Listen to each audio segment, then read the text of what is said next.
Initiates have been hospitalized at the Chris Hani Baragwanath Hospital since Tuesday. They were rescued following the death of fellow initiate Thabiso Ntsane. Gauteng COGTA MEC Lebogang Maile visited the patients. It has been a traumatic week for these three young boys who went to great lengths in a bid to become men, aged 21, 16 and 14. They are grateful to be alive.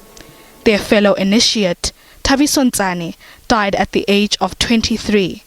The group fell victim to a bogus initiation school. Gauteng COGTA MEC Lebogang Maile spent time with the patients and recounts the abuse they had experienced. We also established that the principal of the school was paid, I think, about 1,750 by their parents, and they also explained that they were eating and they were abused as well physically when they were not adhering to the laws or whatever instructions that they were given there, and hence they've got visible scars in their bodies. They are recovering from their physical injuries, but the psychological damage may take time to heal. They were quite severely injured. They responded well to therapy, and I think thankfully long term their physical injuries will recover. Obviously the psychological injuries are quite marked, as the MEC said, and it may take also a very long time to recover, but we sort of optimistic that long term these initiates will be okay.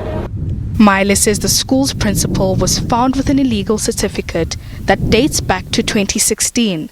He says they plan to join forces with municipalities and other departments to clamp down on bogus schools.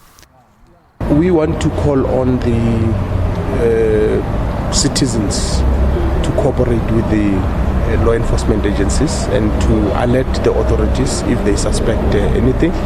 Secondly, we want to call on the municipalities to enforce their bylaws.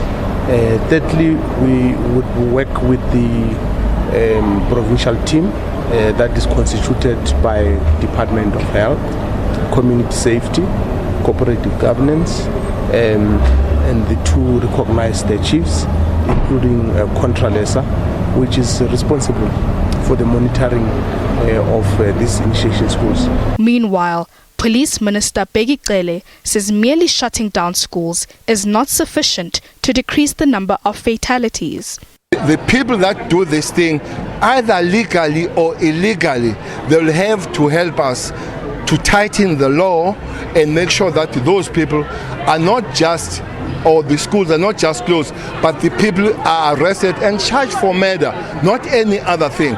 For now, the three remaining initiates will remain in hospital care and will also be receiving trauma counseling. Nosipho Mncube, SABC News, Johannesburg.